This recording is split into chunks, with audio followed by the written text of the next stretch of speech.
নমস্কার বন্ধুরা, এলার লাইফস্টাইল চ্যানেলে গুড মর্নিং সবাইকে। কেমন আছেন সবাই? আশা করি ভগবানের কৃপায় ভালোই আছেন। আরেকটি ডেইলি ব্লগ নিয়ে চলে আসলাম আপনাদের জন্য।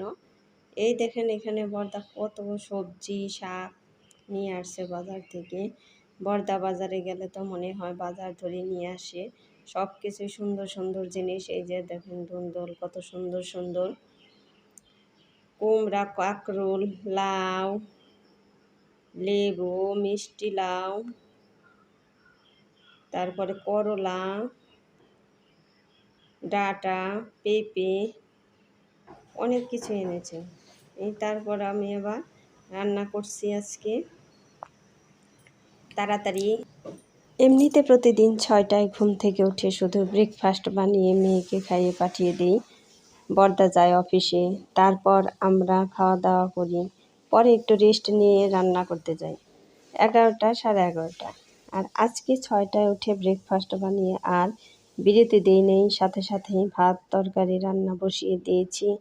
কারণ হলো বর্দা আজকে যাবে ট্যুরে।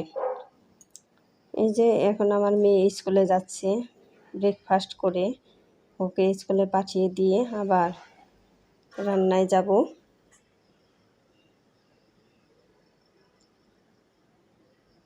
ওকে পাঠিয়ে দিলাম। বর্দা ট্যুরে যাবে, তাই গতকাল রাতেই আমি জিজ্ঞেস করেছিলাম বর্দাকে যে বর্দা কাল সকালে খেয়ে যাবেন নাকি। তাই বর্দা বললেন কাল সকালে সকালে রান্না করেও খেয়ে যাব, কালকে আর না খেয়ে যাব না। তাই আজকে সকাল সকালে এই যে রান্না বসিয়ে দিয়েছি। আজকে রান্না করছি সরপুঁটি মাছের তরকারি, ডাঁটা, ধুন্দল আর আলু দিয়ে একটা পাতলা ঝোল হবে, আর হলো শাক ভাজি করব। আর এই যে প্রচুর ঝড় বৃষ্টি হচ্ছে, তাই আমি জানালার কাছে গিয়ে শুধু দেখতেছি, ভালো লাগতেছে। কারণ এতদিন পর এই রকম বাতাস, কত যে ভালো লাগতেছে আমার। তো মাছ ভাজা প্রায় হয়ে গিয়েছে। এই সরপুঁটি মাছের তরকারি এভাবে পাতলা পাতলা করে রান্না করলে খুবই ভালো লাগে।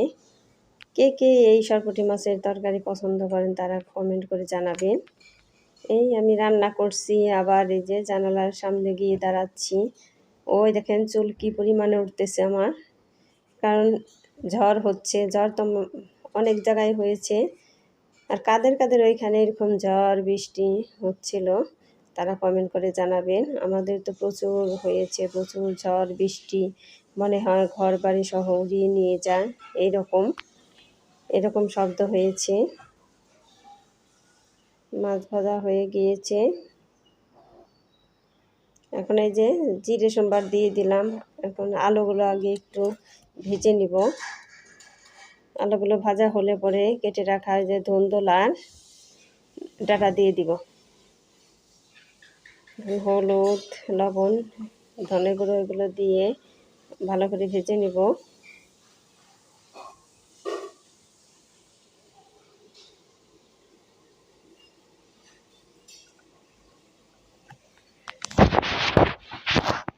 দিয়ে দিলাম সব সবজি। এখন এগুলো নাড়াচাড়া করে ভেজে নিব, তারপর পরিমাণ মতো ঝোল দিয়ে দিব। আর আমার তরকারি রান্নাটা কিন্তু খুবই টেস্ট হয়েছিল। এই তো ঝোল দিয়ে দিলাম পরিমাণ মতো। এরকম পাতলা পাতলা ঝোল গরমের দিনে খুবই ভালো লাগে। এই ঝোলে একটু কম পড়েছে, আর একটু দিয়ে দিলাম, কারণ মাছও আছে অনেকগুলা। এখন আমি শাকগুলো ধুয়ে নেব ভালো করে। এই লাল শাক কালকেই এনেছে, তাই বড়দি বললো যে যে কটা আনছে সবগুলোই বাইরে রেখেছিল, ফ্রিজে রাখে নাই, যে ফ্রিজে একদম ভর্তি, এগুলো কালকেই খেয়ে ফেলতে হবে, তা না হলে নষ্ট হয়ে যাবে অনেকগুলা শাক এখানে। আমি বললাম ঠিক আছে কালকেই ভাজি করব। আর এই লাল শাকটা সবাই পছন্দ করে না, বড়দি আবার বলছিল পেঁয়াজ রসুন দিয়ে রান্না করতে। আর আমি বললাম যে না, কাসুন্দি আছে আর হলো শুকনা মরিচ ভাজা, এগুলো দিয়ে খাবো। এগুলো দিয়ে আমার শাক ভাজি বেশি ভালো লাগে, শুকনা মরিচ আর হলো কাসুন্দি। বর্ধমানে ঠিক আছে, তো যা ইচ্ছে তাই রান্না করিস। এই যে তরকারিতে একটু মরিচের গুঁড়া দিয়ে দিলাম। আলুগুলো নরম হয়ে গিয়েছে, এখন এই যে মাছগুলো দিয়ে দিব। এই যে মাছগুলো অনেক, এই জন্য জলটা একটু বেশি দিতেই হয়েছে।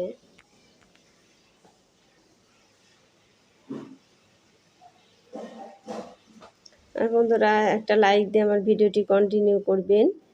আপনাদের একটা লাইক আমার ভিডিওটিকে এগিয়ে যেতে সাহায্য করবে। আর স্কিপ না করে পুরোটাই দেখবেন, আশা করি ভগবানের কৃপা ভিডিওটি ভালোই লাগবে।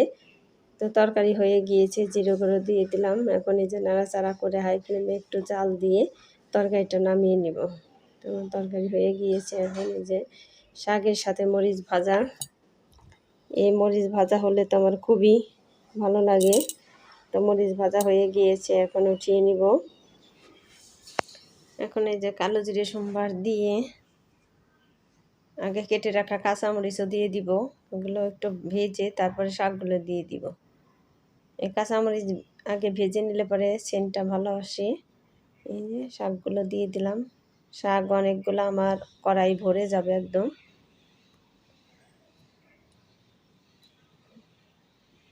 এখন একটু লবণ দিয়ে তারপর ভেজে নেব।